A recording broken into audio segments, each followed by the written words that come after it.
we have Ian Forrester, founder and CEO of DAIVID from the UK. Welcome, Ian. Are you ready? I'm ready, Sue. Thank you.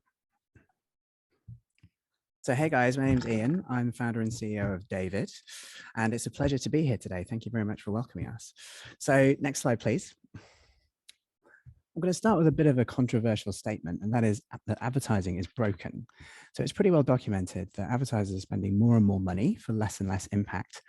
And there are many reasons for this. There's the mass proliferation of content, which means that it's just harder and harder to gain cut through versus all the stuff that we're all bombarded with on a daily basis. You've got the death of the cookie and device IDs, of course, which means that we can't target in the same way that we used to be able to. But on the next slide, there's also incomplete metrics which are being used by the market. So look at all the metrics which are shown on this slide. These are common ways to measure marketing campaigns.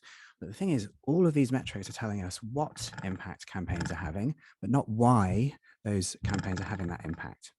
And why is absolutely critical, because unless you know why your campaign worked or didn't work, you're not going to be able to change your behavior and improve your performance in the future. This is why, on the next slide, we have spent a lot of time and energy understanding this effectiveness process at DAIVID. This explains why content is effective. So this in itself is an aggregation of lots of different studies within advertising research, both from academia and from industry as well. We've taken a helicopter view over all these studies and we've been able to pull out this effectiveness process. I'll explain to you guys how it works. So for a piece of content to be effective in the wild, first of all, it needs to capture attention. And of course, there's a lot of attention at the moment in the industry, and rightly so, because without attention, the rest of this process is null and void. However, once you've captured attention, you then need to do something with it. And by something, I mean evoke an intense positive emotional response, because it's that emotional response which creates the memory structure, which then drives action. The problem with most content is that from an emotional point of view, it's just a bit meh. It's like a 4 or 5 out of 10. The problem with that is it gets instantly forgotten. So no memory structure created, no action driven. If a brand can elevate its content to an 8, 9, 10 out of 10 in terms of intensity, it creates a memory structure. So the consumer remembers the way the ad made them feel and attaches that feeling to the brand. And that feeling then nudges that consumer to purchase that brand over a competitor upon the point of decision. So on the next slide, we have the 3 pillars of DAIVID, which are attention, emotions, and AI. So we're measuring attention and emotions in the deepest, most granular way. And then we're delivering that data to our clients using AI that enables us to deliver it at scale. So on the next slide, we have attention. And how are we measuring attention within our training data set? Well, we're measuring in a couple of ways.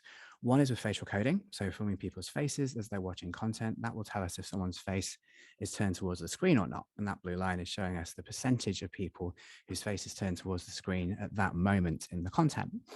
We're also using eye tracking. So we're looking at where people are fixating on the screen, and that's shown by the heat map visualization on the right-hand side there.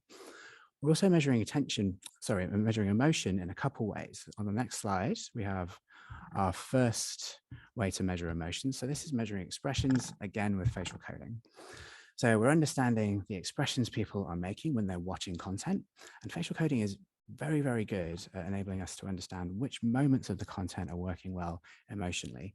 So you see this white line right here. This is the trace of smiles. The higher the line, the more of the audience is smiling at a given moment in the video. So you can pinpoint the emotional peak, which in this particular case is from about the middle of the video right through to the end.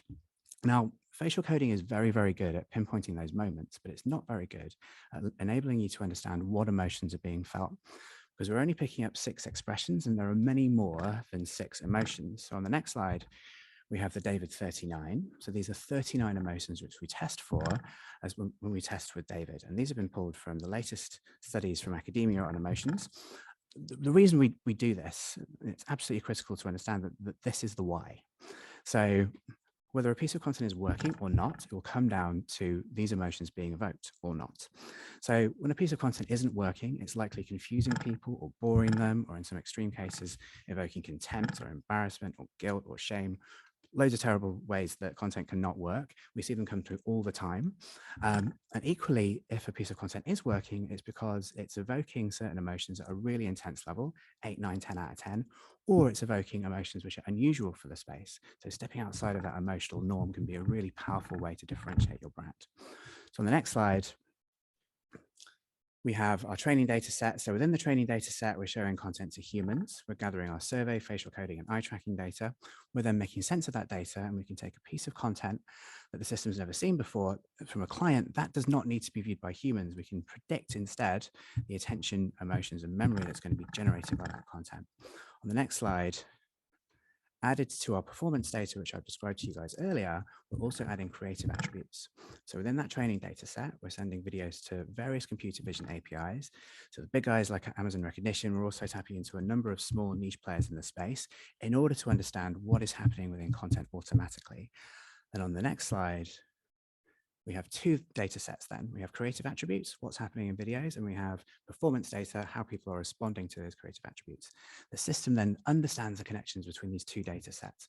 So in this particular case, we're picking up the fact that there's a crowd there, and perhaps people are looking at the crowd and feeling a little bit anxious, or perhaps a bit excited, or maybe people are paying attention to the girl because of what she's wearing, and so on.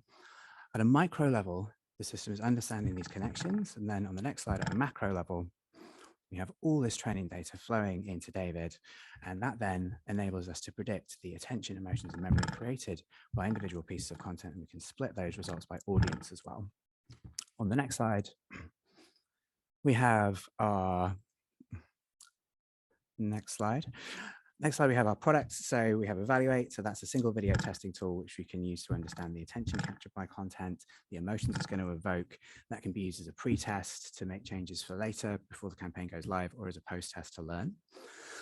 We also have Audience. So that's a media planning tool where we identify the emotional bullseye audience for a particular asset. If you can find that audience with your media plan, you're going to use that asset to maximum impact and really drive your performance. And then Brand Strategy analyzes large client data sets and brings our why data to the what data which clients are having within their organizations and enables us to set strategy. On the next slide, I can show you guys some case studies that we've got. We've worked with Shell and delivered a huge positive uplifts in emotional response for those guys and great campaign performance. And we're also working with Shiseido on brand strategy, understanding their TikTok communication strategy and doing a brand emotional positioning analysis for them. Next slide. We had one slide left, which was going to show our partners. Apologies, we ran out of time. Well, thank you, Ian.